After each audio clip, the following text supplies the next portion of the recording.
Donc les jeunes, les professionnels, l'équipe de direction, les membres du conseil de vie sociale et les instances représentatives du personnel sont heureux de vous accueillir à cette réception pour fêter ensemble le 50e anniversaire de l'UM Paul Duranviel.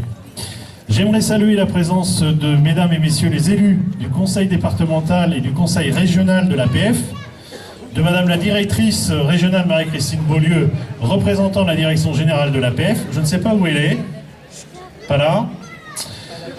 Mesdames et messieurs les directeurs et salariés des structures APF de la Normandie et les parents et familles des jeunes que nous accueillons au quotidien.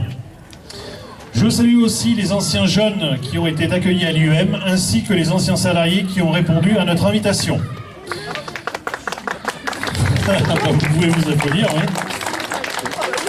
Je souhaite la bienvenue aux membres de l'association Marguerite de Cromard, partenaire privilégié de l'UM, qui nous loue pour un montant symbolique d'1 € chaque année le centre depuis son ouverture en 1966.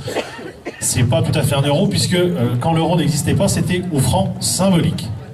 Voilà, en tout cas, je les remercie de leur présence. Et ça augmentait un peu, oui. Ensuite, de remercier de leur présence les représentants d'associations et d'organismes qui nous accompagnent dans la réalisation de nos projets, notamment donc les représentants de l'association Bric-à-Brac du Havre, les Alistiers, que j'ai salué tout à l'heure, l'Amicale des parents, qui, voilà, j'ai vu Madame Derré là-bas, et le Crédit Agricole, voilà. Ensuite, remercier également donc Monsieur le maire de Saint-Martin-du-Bec et les membres de son conseil municipal et les habitants de la commune qui nous ont fait le plaisir d'être avec nous pour cette célébration. Je tiens enfin à saluer les maires de la communauté de communes de Crito-les-Snowval ainsi que sa présidente. Et, alors attendez, que je ne me trompe pas, qui nous font le plaisir d'être donc avec nous à cette célébration. Je tiens enfin à saluer les maires de la communauté de communes de Crito-les-Snowval ainsi que monsieur le conseiller départemental. Je tiens enfin à saluer et excuser d'abord madame la secrétaire d'État chargée des collectivités territoriales, donc Estelle Grelier, qui normalement devrait quand même faire un saut à Saint-Martin-du-Bec, ainsi que donc monsieur Charles Revet, donc sénateur, qui je pense aussi nous rejoindra tout à l'heure. Comme vous avez pu le découvrir, en déambulant donc dans les différents espaces de l'IEM, un travail de recherche a été effectué par les jeunes et le personnel afin de vous présenter une rétrospective de photos, de vidéos, de l'histoire de ce centre à travers plusieurs époques. La décoration joyeuse a été aussi réalisée par les jeunes et les professionnels que je vous propose d'applaudir.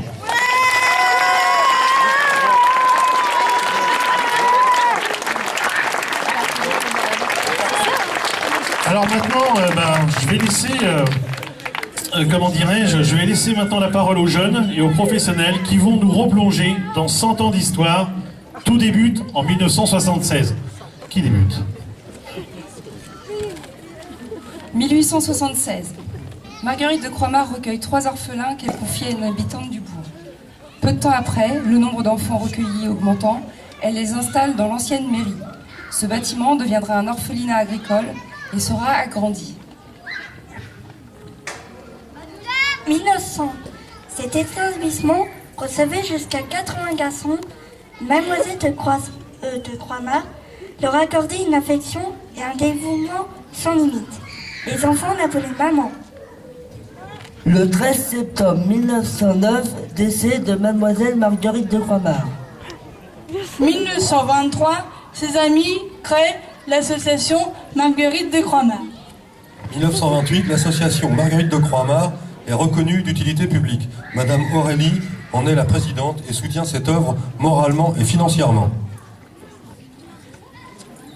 L'établissement, qui s'appelle Orphelinat Marguerite de Cromard, est confié à des religieuses, les sœurs franciscaines.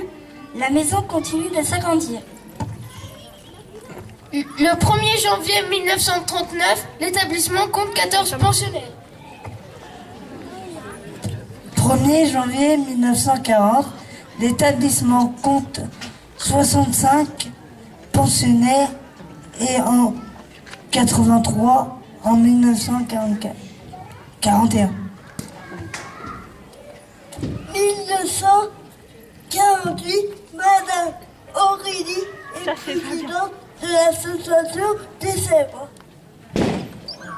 1962, un externat havrais appelé le Petit Centre est créé pour des enfants infirmes moteurs cérébraux grâce à Madame Eloi, déléguée départementale de l'APF, au docteur Blondel et aux parents. Juillet 1964, les sœurs quittent l'orphelinat faute d'encadrement.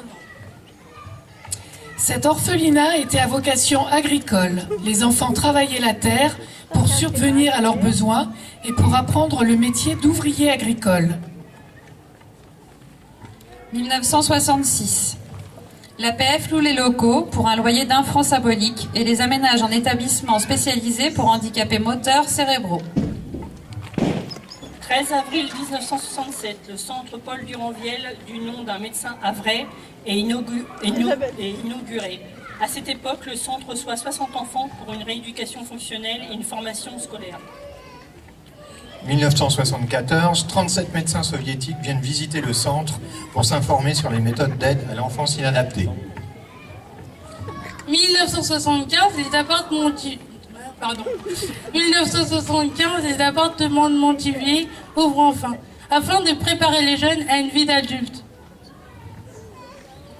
1979, création de la structure ATES pour accueillir les enfants lourdement handicapés.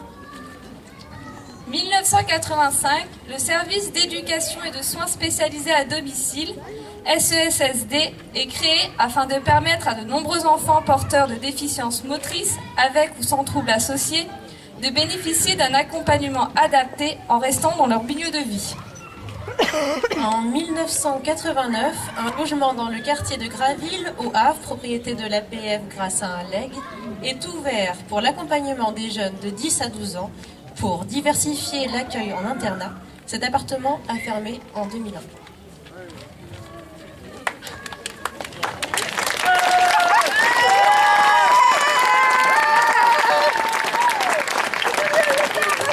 Bien oui, oh, mais on peut encore les applaudir une fois, oui.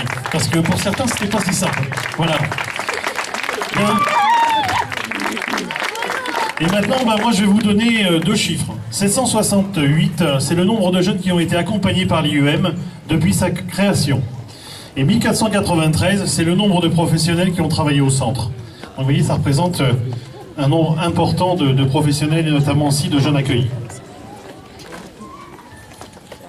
Alors pour poursuivre l'histoire, permettez-moi de retracer les événements et les actions et les réalisations importantes qui se sont succédées depuis 2006 à mon arrivée à l'IUM. J'associe bien entendu tous les professionnels de l'IUM et les partenaires extérieurs qui ont contribué à la réussite de tous ces projets. En 2008, l'établissement engage rapidement une réflexion approfondie autour de la restructuration de l'IUM. Nous missionnons pour cela le cabinet d'architecture et de programmation Archi de l'époque, en vue d'élaborer un diagnostic et de définir un programme qualitatif afin de réhabiliter, d'aménager ou de construire un ensemble de programmes immobiliers en dehors ou sur le site de Saint-Martin-du-Bec. En parallèle à cette démarche, engagée à long terme, l'amélioration au quotidien des conditions d'accueil des jeunes et des conditions de travail du personnel se poursuit avec le changement d'affectation des locaux, l'achat progressif d'aides techniques et divers travaux. En 2009, la présentation complète du diagnostic et de ses conclusions aux jeunes, aux parents et aux professionnels permet à l'établissement de lancer une réflexion pour élaborer un projet structurel. Un programme, pardon. En 2009, toujours, les travaux de mise en conformité réalisés en 2008 permettent la levée de l'avis défavorable, puisque à mon arrivée en 2006, on avait eu donc un avis défavorable.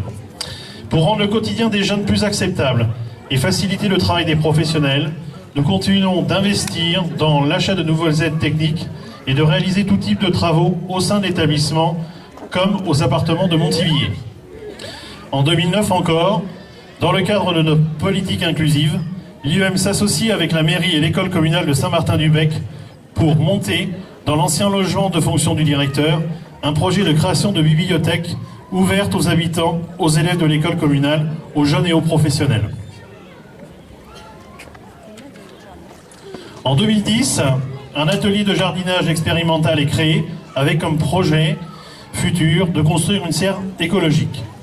En 2011, l'établissement lance un diagnostic sur l'accessibilité par une entreprise agréée et commande la réalisation d'un film pour illustrer les conditions d'accueil et de vie des jeunes et pour visualiser le travail d'accompagnement effectué au quotidien par les professionnels. Ce film est projeté, je pense, sur un des ordinateurs. Vous pouvez éventuellement passer et regarder le film. C'est un film très très intéressant.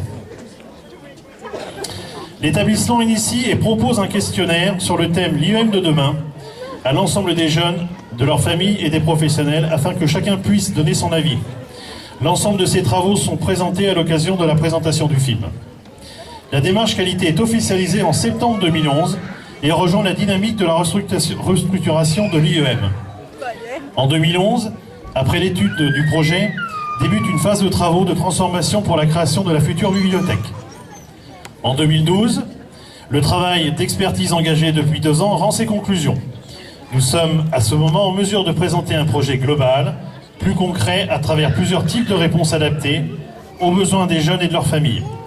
Le projet repose sur la construction d'un nouveau lieu d'accueil en internat à proximité de l'IEM, réparti en 3 unités de vie pour accueillir 27 jeunes.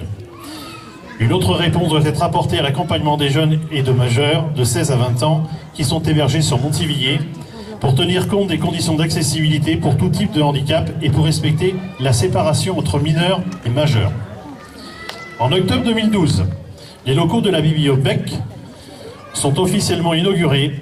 Cet espace de rencontre et de partage offre aux jeunes l'opportunité de vivre des expériences dans un environnement autre que celui qu'ils connaissent au quotidien au sein de l'établissement.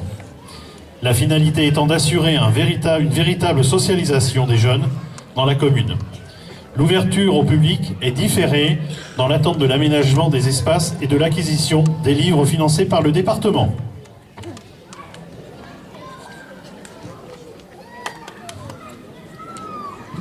Toujours en 2012, l'établissement poursuit son étude de projet pour la création d'une serre pédagogique en déposant un permis de construire et ses différents travaux d'amélioration des conditions de vie de travail. En 2013, pour continuer à avancer sur ce projet de restructuration, l'établissement missionne le cabinet Cubic, assistant maître d'ouvrage, pour une étude de faisabilité et de programmation pour la construction d'un bâtiment neuf sur le site actuel et la restructuration du bâtiment principal. Je vois monsieur... Ah, il est là, oui. Monsieur Vendieu. Ensuite, en 2013, c'est aussi l'inauguration de la serre Dôme qui est derrière nous, qui rassemble les jeunes, les parents, les professionnels, les habitants du village et les élus ainsi que l'ensemble des partenaires. Toujours dans le cadre de l'amélioration, l'établissement effectue des travaux extérieurs avec la réfection de certains cheminements et du parking. Je vous disais tout à l'heure, vous avez vu, il y a plein de jeux maintenant, hein. On a des balançoires et de reciter notamment encore l'association Bric-à-Brac, le Crédit Agricole qui nous a offert un vélo, les alistiers qui nous ont permis, à vrai dire, d'aménager la totalité de la cour. Et pour les enfants, je peux vous dire que c'est vraiment du bonheur. Donc, en janvier 2014, eh bien, la Bibliothèque est enfin aménagée et ouvre ses portes. Et on se souvient de ce jour puisqu'il avait plu toute la journée et que nous avions eu un feu d'artifice, on va dire, un peu, un pluvieux quand même. Depuis 2006, nous avons effectué un grand nombre de travaux pour moderniser la structure afin d'améliorer à la fois la vie des jeunes au quotidien et le travail des professionnels. Ces réalisations provisoires ne répondent que très superficiellement aux besoins des usagers et des professionnels qui les encadrent. L'UM a donc engagé depuis 2008 la mise en œuvre d'un projet de restructuration avec les jeunes et les professionnels et les familles. L'étude de faisabilité dont je vous parlais a été effectuée et présentée aux différents partenaires de l'IEM. Nous attendons avec impatience le positionnement à la fois de la Direction Générale et du pôle offre de services national de l'APF. 2 possibilités s'offrent à nous. Reconstruire ici sur la commune de Saint-Martin-du-Bec ou sur une zone urbaine, sur une commune qui reste à déterminer. Aujourd'hui, c'est la fête du centre. Les 65 jeunes, les 80 professionnels se joignent à moi pour souhaiter à l'IEM une longue et durable vie et permettre ainsi la continuité de l'accompagnement des jeunes en situation de handicap et de leurs familles. Je vous remercie.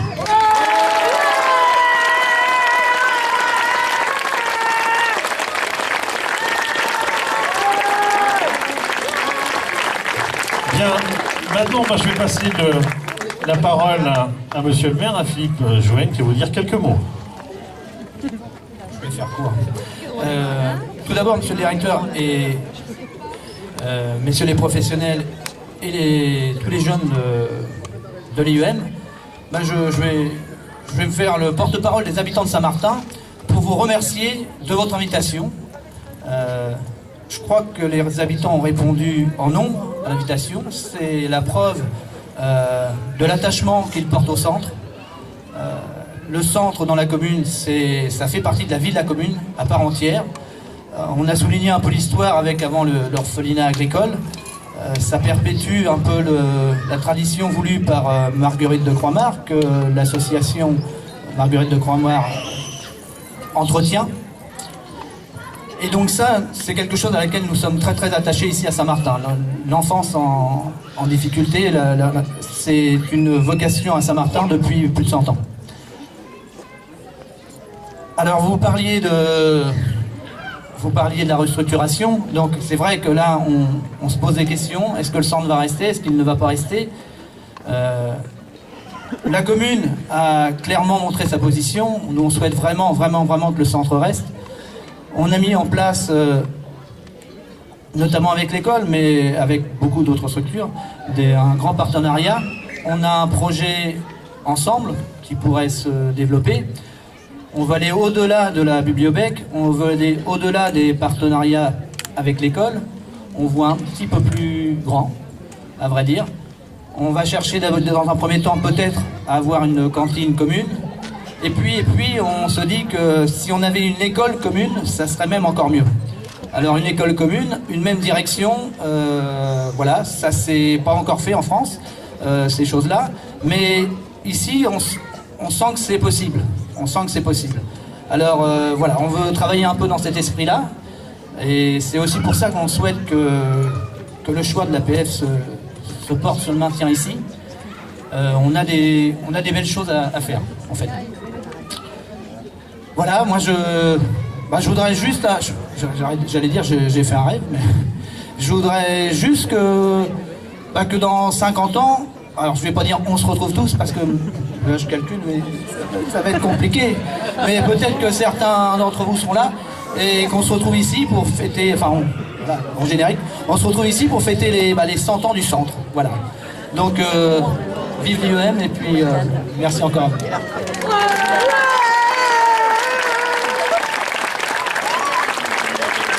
Bien, merci monsieur le maire. Donc je vais passer la parole à Madame la présidente Madame Durand, donc de la présidente de la communauté de communes de Crito-l'Esneval.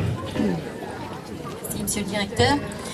Juste quelques mots pour dire simplement que j'ai répondu avec plaisir à votre invitation à partager cette fête, cette manifestation. D'abord parce que c'est toujours agréable de partager un moment d'échange comme celui-ci, et puis surtout pour dire tout le plaisir que j'ai à fêter cet anniversaire avec vous. Cet anniversaire, c'est la preuve de la capacité à durer dans le temps pour une structure comme la vôtre. Et puis je voudrais surtout saluer tout le travail, saluer d'abord les résidents, et puis le travail qui est fait par les professionnels. Et j'ai pu constater dernièrement, pour avoir assisté à un spectacle proposé par les résidents, un spectacle qui s'est déroulé à Montivilliers, auquel j'ai participé. Et là, j'ai pu voir tout le travail qui a été réalisé, toute la motivation. Et donc, je salue les professionnels, les encadrants qui travaillent au quotidien pour ouvrir une vie et un avenir auquel les résidents ont droit en termes d'affection, en termes de compréhension. Voilà, donc un grand bravo à vous. J'imagine bien que la tâche est rude, vous avez de la compétence, mais vous avez surtout beaucoup, me semble-t-il, le cœur à l'ouvrage.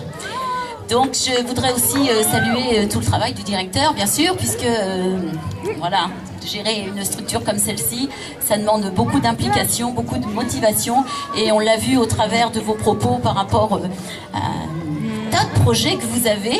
Et bien, écoutez, je vous souhaite que ces projets se réalisent, et puis je souhaite longue vie à ce centre. Et puis, je vous dis aussi en ma qualité de conseillère départementale, que si vous aviez besoin, n'hésitez pas, nous serons, Jean-Louis et moi, à vos côtés. Voilà.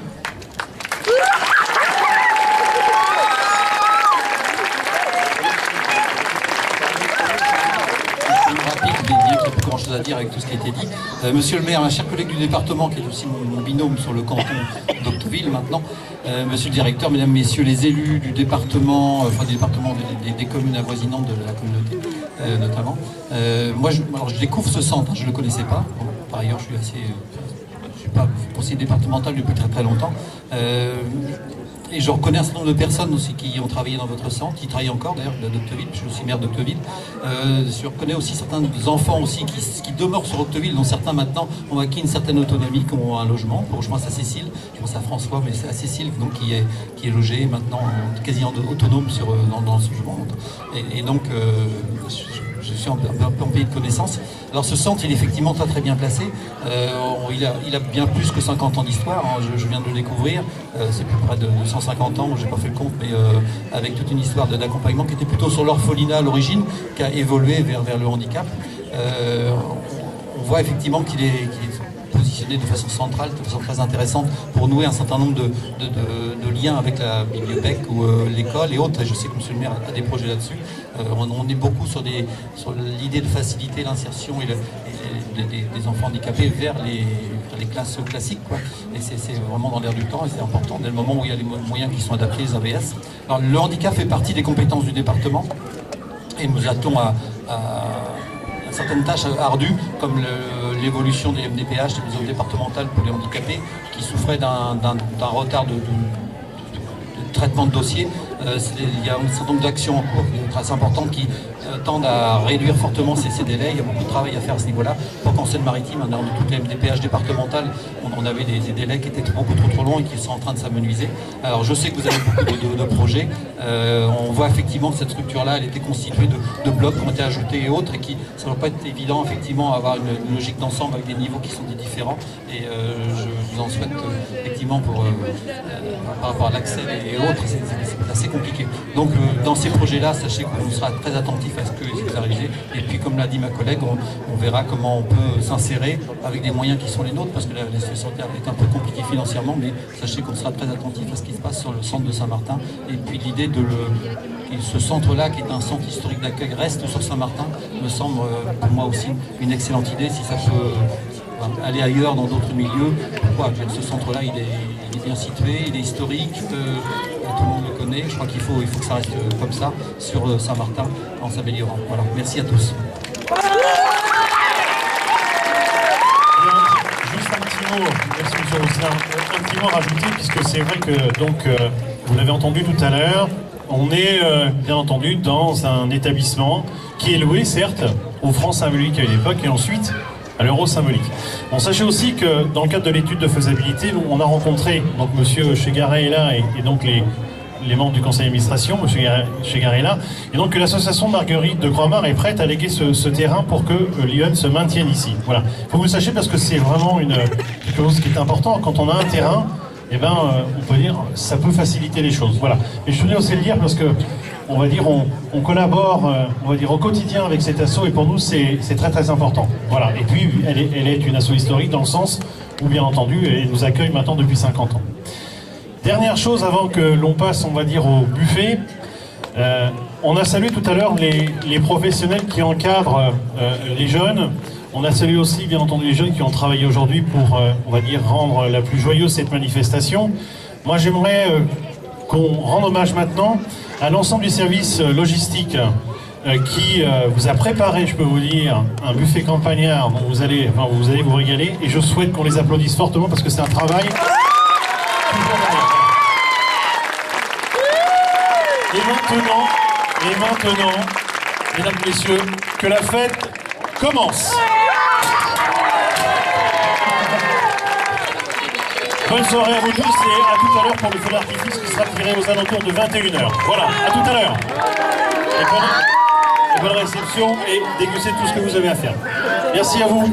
Alors, côté